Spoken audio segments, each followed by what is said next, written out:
Oke, kali ini kita akan membahas anatomi embriologi dari manusia. Nah, langsung aja. Jadi, selama kehamilan itu bisa dibagi menjadi dua periode, yaitu ada periode embrionik yang berlangsung dari hari ke-0, yaitu ketika terjadinya fertilisasi sampai minggu ke-8. Sedangkan kalau yang fetal periode itu terjadinya dari minggu ke-9 sampai kelahiran. Nah, pada periode embrionik ini itu terjadi pembentukan tunas-tunas ya. Yang mana tunas ini itu nanti akan membentuk cikal bakal dari organ-organ di seluruh tubuh kita. Nah, langsung aja kita masuk ke periode embrionik. Nanti kita akan membahas dari minggu ke-1 sampai minggu ke-8.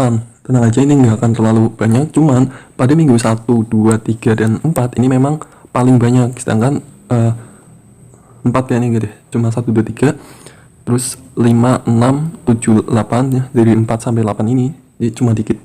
Nah, pada minggu pertama di sini dia akan terjadi 3 peristiwa, yaitu yang pertama ada fertilisasi, kemudian yang kedua itu pembelahan dan juga pembentukan blastokis. Yang ketiga peristiwa implantasi. Nah, kita bahas yang pertama fertilisasi, di mana terjadi penyatuan atau pertemuan antara sel sperma dengan ovum ya. Ini ovum. Nah, pada bagian ovum ini itu terdapat banyak lapisan ya, yang bulat-bulat ini itu namanya corona radiata. Kemudian di bawah corona radiata ada zona pellucida, kemudian ada membran plasmanya ya.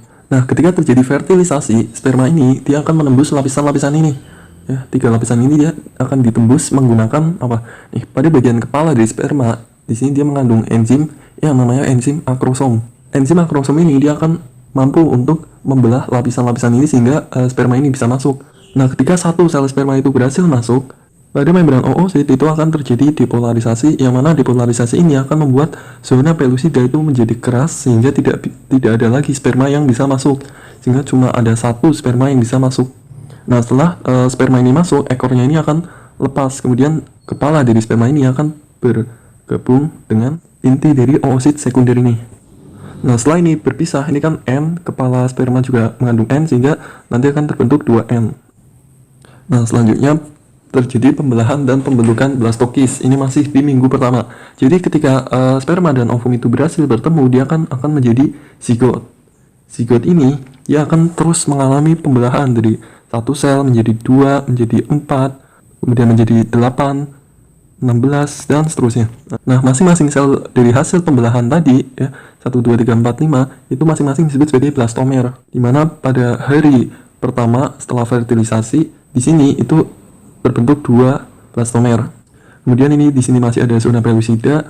Kemudian pada hari kedua di sini sudah terbentuk 4. Kemudian sampai hari keempat di mana terjadi pembelahan blastomer terus-menerus sampai terbentuk bola padat seperti ini nanti disebut sebagai morula.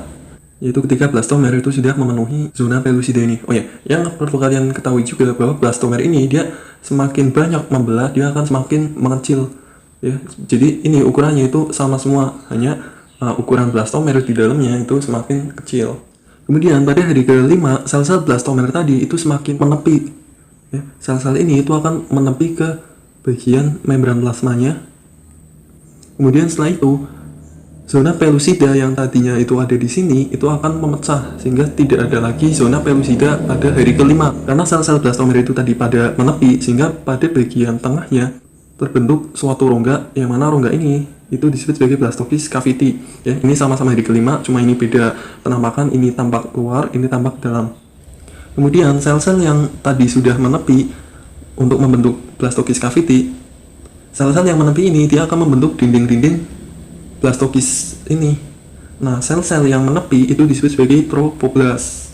Nah, tapi pada suatu bagian itu terdapat suatu massa tumpukan sel pada bagian tepinya. Nah, massa pada bagian tepi sel ini itu disebut sebagai embryoblast atau disebut juga sebagai innermost cell. Jadi sekarang pada blastokis itu terdapat 2 jenis sel, yaitu innermost cell dan trophoblast. Kemudian tadi fertilisasi dan juga pembelahan ini itu kan terjadi pada tuba falopi. Nah, ketika sudah menjadi blastokis ini itu akan segera menuju ke uterus. Nah, ini rangkuman yang tadi, fertilisasi, pembelahan, kemudian menjadi morula, kemudian ini dia sampai ke uterus. Nah, ketika blastokis ini sudah sampai ke uterus, di sini dia akan terjadi proses implantasi ya, atau penanaman dari blastokis. Nah, jadi ini proses implantasi.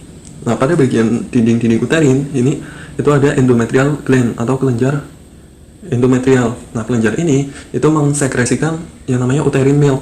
Nah, uterine milk ini itu dia yang mengisi bagian kavitas blastokis. Jadi tadi kan pada bagian dalam dari blastokis itu kan ada suatu rongga.